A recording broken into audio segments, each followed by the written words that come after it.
katika paroki kuu ya Kinshasa maarufu Notre Dame du Congo. Ni paroki ambayo inachukuliwa kama paroki ya Askofu Fridolin Ambongo. Hapa makumi ya waumini walikuwa wakifuatilia kwa karibu kwa njia za simu moja kwa moja uchaguzi wa papa mpya huko Vatican, na baadaye jina la papa mpya lilitangazwa. Tozi papa sika papa leo la yeyo babi misi papa. Cathédrale Notre Dame du Congo. Papa Leo wa 14 amechaguliwa wakati Jamhuri ya Demokrasia ya Kongo imekuwa na ukosefu usalama miongo kadhaa sasa, na wengi hapa wanahisi papa huyu mpya atachangia pakubwa katika utafutaji wa amani nchini Jamhuri ya Demokrasia ya Kongo, haswa sehemu yake ya mashariki. Mimi nasema Mungu amutie nguvu, amutie ujuzi, et surtout juu ya pays yetu yenye kwa movita. Vraiment papa tunamlomba atuombee amani sana kwa Mungu. Nchi yetu iko na vurugu sana, nchi hatuna amani, tuko na kufa saa yote, tunakosa amani kabisa. Tunamuomba papa wetu angalie gisi ya kutuombea Mungu juu ya amani mwinchi yetu. Mimi ni Rafael Juma Mutezi, kwa lakini kwa papa wa mpya yenye Eklezia Katolike ya mkili mzima, kwa papa wa mpya yenye tutamulomba atusaidie tutie kimya katika nchi zetu za Afrika. Leo kama Kongomani anakufa na vita, Brazzaville, Uganda, nchi karibuni ya Afrika, ni Afrika mzima iko magumu. Ndani ya Jamhuri ya Kidemokrasia ya Kongo, sisi wakimbizi vita ndani ya mashariki ya Kongo, tulikuwa kuna chunga kabisa papa mwenye atakuwa mchaguliwa, mwenye ataendelea na hiyo kazi yenye Papa Francis alikuwa nao ya kutusimamia sisi wenye kuwa ndani ya vita, ya kusimamia watu wenye. Hiyo tulikuwa na nia ya kusema hawa papa akuwe wa kutokea huko kwetu Afrika, lakini ule aliochaguliwa ni Mungu ndiye aliyomchagua. Tunahitaji kama ataendelea kwa hiyo njia yenyewe ilikuwa njia ya papa. Na kama raia wengi pia, Gerard anahisi papa mpya atawasiliana na rais wa Marekani ambaye kwa sasa ametafuta kutatua mgogoro wa mashariki, kuweka pamoja rais wa Rwanda na wa DRC. Jamhuri ya Demokrasia ya Kongo ni nchi ya kwanza barani Afrika kuwa na waumini wengi wa Katoliki. Raia wengi wa DRC walikuwa nasubiri papa atatoka hapa DRC, Askofu Fridolin Ambongo, ambaye mkosoaji mkali wa mamlaka yote ya hapa Jamhuri ya Demokrasia ya Kongo, kitu ambacho hakifanyika. Lakini wengi pia wanahisi huu ni uamuzi wa Mwenyezi Mungu na papa mpya atatatua shida nyingi za Jamhuri ya Kidemokrasia ya Kongo. Na tukisalia katika Jamhuri ya Kidemokrasia ya Kongo, tunaelekea sasa mashariki mwa nchi hiyo ambako kanisa Katoliki limekuwa mstari wa mbele kuombea waathiriwa wa mzozo wa muda mrefu katika majimbo ya Kivu Kusini na Kaskazini. Wakazi hao wa mashariki mwa Kongo wamepokeaje papa mpya? Chube Ngorombi jijini Goma alizungumza na baadhi ya raia hao, na hapa wamekuwa na haya ya kutujulisha. Aendelee kuongoza kadiri ya mapenzi ya Mungu, ili aendelee naye kutuombea vile vile na kutuongoza. Nimepokea habari hii kwa furaha. Tulikuwa bila baba kwetu, tunangojea kwake kwanza msaada wa sala, sababu hapa kwetu tuna usalama mdogo, amani haiko, watu wanakufa usiku na mchana. Tunatumainia kurudishiwa amani na kukomeshwa kwa haraka vita. Kwangu ni furaha ya ajabu sana, sababu ni jambo ambalo tulisubiri katika hii nchi yetu ya Kongo kwa ukosefu wa usalama. Nasubiri kwake kutuombea kwa Mungu kusudi tupate amani, na Mungu atusaidie sana akosa ule wa mbele. Tunapenda amani na fitishe mkongo. Si wangetea mu Afrika sashi ingekuwa mzuri. Kama tatumikia mzuri ni bien sana. Kama mkongomani ningesema ngosi wangetulia mkongomani matatusaidia. Nchi inapotea sana. Asibadili kanuni ya Eklezia wasawa wenzake waliopita waligangana na kufanya kazi ya Mungu na mazingira yao mazito, naye vile vile angangane na zile majukumu kusudi ajumulishe kwamba kazi ya Mungu ni ile ile, haibadiliki. Na msikilizaji, kumbuka kwamba ni makala maalum kuhusu kiongozi mpya wa kanisa Katoliki duniani kutoka hapa idhaa ya Kiswahili ya BBC. Tukiwa bado katika swala hilo, tuelekee sasa Vatican ambako Padri Joseph Luwela, mwenyekiti wa mapadri wa Katoliki wa Loko Roma, ambaye pia ni mwanafunzi wa sheria nchini Italia, kwa upande wake anaanza kwa kumshukuru Mungu kwa kuteuliwa ama kwa kuchaguliwa kwa Papa Leo 14.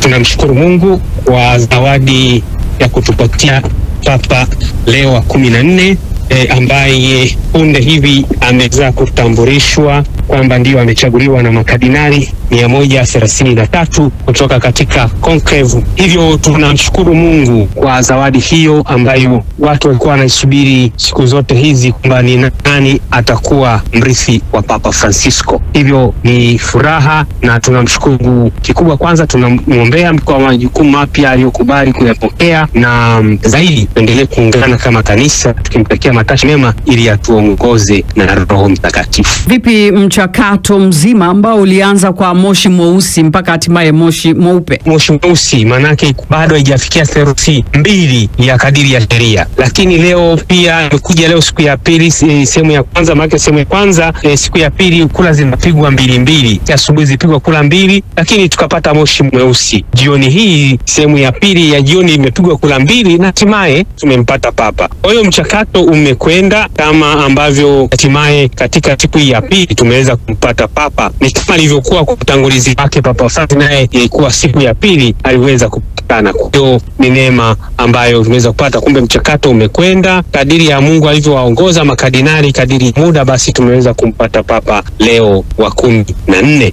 Unazungumzia vipi Papa huyo ambaye amekwishapatikana ndani ya kanisa Katoliki kwa sasa na yale majukumu ambayo yanamkabili mbele yake? Majukumu ya Papa ni kutangaza Injili, kudumisha amani na umoja duniani, kuwajali watu wote na kufanya ubinadamu uweze kuimarika duniani, kwani hilo ndilo la msingi kabisa, na kila mtu ajione kwamba duniani hapa ni sehemu ya kuishi na kwa kumtafuta Mwenyezi Mungu. Ndiye mwalimu na mfano wetu, kisha kwamba Injili inaenda, mafundisho ya kanisa na maadili.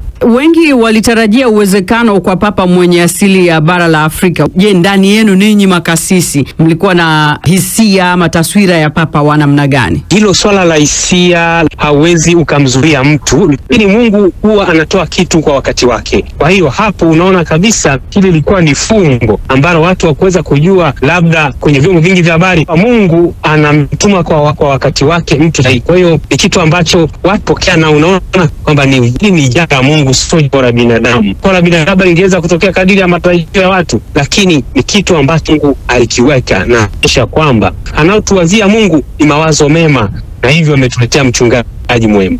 Bila shaka, na watu wengi bado wanaendelea kumpongeza Papa mpya, ambapo namuona pale Ovare Cash kwenye mtandao wetu wa Facebook akisema hongera sana Papa mpya, baba yetu Saloni wa Olkokola, Arusha, Tanzania. Kila la kheri Papa mpya, Mwenyezi Mungu ampe mwongozo, awe mpatanishi wa dunia nzima bila ubaguzi wa rangi.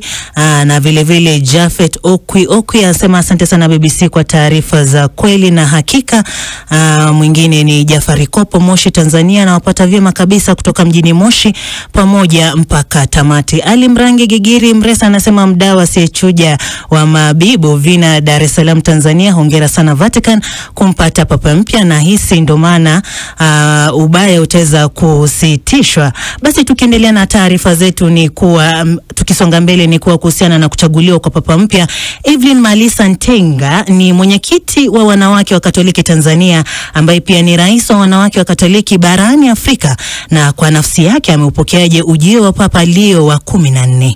Ninaungana na kanisa lote na dunia niseme kwa ujumla, maana najua Baba Mtakatifu si kwa ajili ya kanisa takatifu Katoliki peke yake, lakini ni kwa ajili ya dunia nzima. Tunaendelea kumshukuru Mungu. Tumekuwa kwenye kipindi cha maombolezo ya matumaini, lakini na kusali. Wengi walikuwa wanaendelea kusali rozari toka makardinali walipoingia conclave jana, na tunaposikia leo kwamba zoezi limekamilika na tumempata Baba Mtakatifu, tunamshukuru kumshukuru Mungu. Ni sala yetu kwamba kazi aliyokuwa ameanza Baba Mtakatifu Francis ya kuliunganisha kanisa kupitia safari ya sinodi basi iendelee. Mwisho wa siku tunalolitazama sisi ni kutazama ulimwengu kama kanisa moja la Kristo. Ni matumaini yetu sisi kwa upande wa Umoja wa Wanawake wa Katoliki duniani, tunaendelea kusali na kuamini kwamba pengine Baba naye ataendeleza juhudi ambazo alikuwa amezianza Baba Mtakatifu kwa kuendelea kuwapa wanawake nafasi za uongozi na nafasi za juu ndani ya kanisa Katoliki. Kwa ninyi Papa aliyepita mlikuwa mnashirikiana naye vipi, ama alikuwa anautambua utume wenu kupitia chama chenu cha kitume WAWATA kwa namna gani? Tumefanya naye kazi kwa karibu sana, na niseme kwa bahati nzuri mimi binafsi nilipata nafasi ya kukutana na Baba Mtakatifu mara 3 kwa miaka 3 tofauti, 2019, 2023 na 24 pia. Na mara zote tunapokaa hata kutengeneza vipaumbele vya umoja wetu wanawake wa Katoliki duniani, Baba ana mchango mkubwa sana. Kwa hiyo mara zote tulipokutana naye alizungumza na sisi, alitutia moyo, alituelekeza yale ambayo angependa kuyasimamie kama vipaumbele vya kanisa, nafasi ya mwanamke. Na kwa mara ya mwisho tulipokutana naye, mambo makubwa aliyozungumzia ni pamoja na nafasi yetu ndani ya kanisa. Na nakumbuka 2023 alitamka kabisa, akasema kanisa bila mwanamke ni ukiwa na utupu, na akasema anautambua wajibu tunaofanya ndani ya kanisa, na akasisitiza tuendelee kufanya kazi hasa kuangalia wale waliosukumizwa pembezoni. Kwa mara zote tunachokifanya ni pamoja na hata kama tutakutana naye moja kwa moja, lakini walioko chini yake wamekuwa wakituelekeza yale ambayo tunatakiwa kufanya. Kwa Baba Mtakatifu aliyetangulia kwa kweli alifanya kazi kwa karibu sana na Umoja wa Wanawake wa Katoliki duniani. Matarajio yenu kwake Papa Leo wa 14 ni yepi? Kwetu sisi tunaendelea kumwombea. Ndio kwanza amepokea hiyo nafasi ya kuwa halifa wa Mtakatifu Petro. Si kazi nyepesi. Changamoto tulizo nazo kwa sasa ni nyingi. Kuna vita kila mahali, unasikia, kuna migogoro kila mahali. Ombi letu na sala yetu kwa Mungu ni kuendelea kuomba Mungu aendelee kumwangazia yeye kama halifa wa Mtakatifu Petro, aweze kuunganisha tena ulimwengu, aweze kuwa sehemu ya kutafuta amani ya ulimwengu. Ile ambayo tulikuwa tumeona yameanza kufanyiwa kazi, suala la mazingira, nafasi ya mwanamke ndani ya kanisa. Baba Mtakatifu Francisco aliyetangulia alisema kabisa kwamba nafasi yetu ndani ya kanisa ilikuwa pengine haijatambuliwa ipasavyo. Naam, tukiwa tumesalia na nafasi hiyo wanawake kwenye kanisa Katoliki, Margaret Kioi ni mlei Mkatoliki, anaeleza furaha ya kumpata kiongozi, ingawa anaeleza namna kanisa lilivyopitia kipindi cha mpito baada ya maadhimisho ya kufufuka kwa Yesu Kristo, yani Pasaka na kifo cha Papa Francis.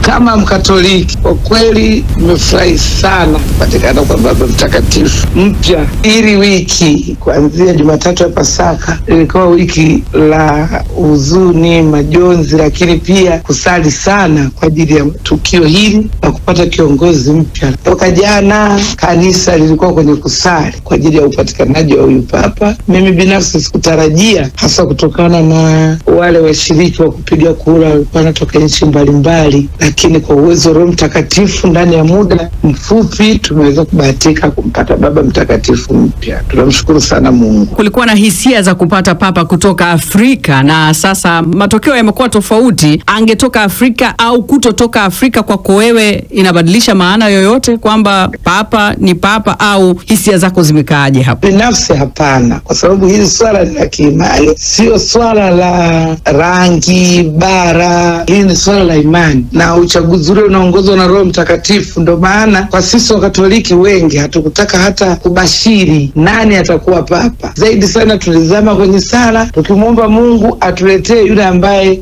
atatuongoza kiimani zaidi kuliko kusema ametoka Ulaya, Marekani au bara la Afrika. Kwetu sisi ni kiongozi, mchunga roho zetu, mtoa ufafanuzi wa mwisho, halifa wa Petro. Kwa hiyo tunafurahi sana kwamba tayari kile kiti kimepata mrithi kwa uwezo wa Roho Mtakatifu. Na wakati wa ukimya, majonzi na sala, kutokuwepo kwa Papa na hatimaye mchakato ukiwa unaendelea na kupatikana kwake, hisia zako zilikuwaje? Ulikuwa na matumaini ama ulikuwa unaona hali ikoje, mambo yakoje ndani ya kanisa kwamba hatuna mchungaji na hatimaye tunampata? Unajisikiaje? Kwa kweli ni furaha, kwa sababu kulikuwa na ombwe ndani ya mioyo yetu sisi Wakatoliki. Baba Mtakatifu anapoondoka tunakuwa katika hali ya kukosa kichwa cha familia. Wakatoliki nikikosa kiongozi mkuu kunakuwa na kutikisika, lakini tunamshukuru Mungu katika imani imani tukawa bado tuna mshikamano, hakukuwa na utengano. Na kama umeangalia jinsi watu ghafla baada ya kuona moshi mweupe walivyokusanyika katika ule mji, na hata sisi wenyewe tulivyoambiwa tu jamani kuna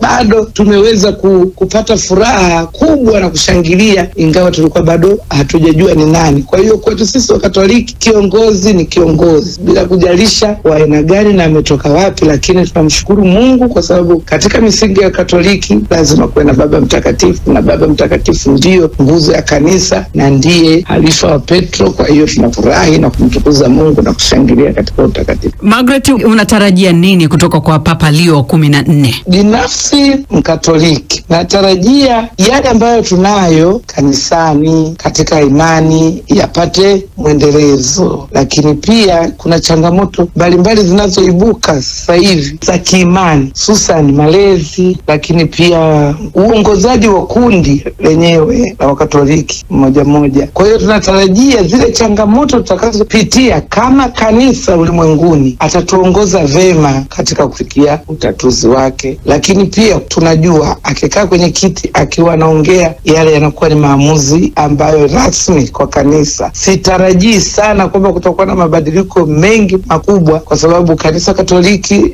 lina misingi yake na lina miongozo yake. Zaidi sana natarajia kwamba atasimamia yale anayoyaamini na ambayo sisi kama Wakatoliki toka mwanzo kwenye katekesi tunajifunza na tunayaamini, ndio haya atasimamia ili yaweze kutekelezwa kwa wakati wote. Na msikilizaji, kwa maoni hayo ya mlei huyo Margaret Kioi, bila shaka ndipo tunapohitimisha makala maalum ya kiongozi mpya wa kanisa Katoliki duniani.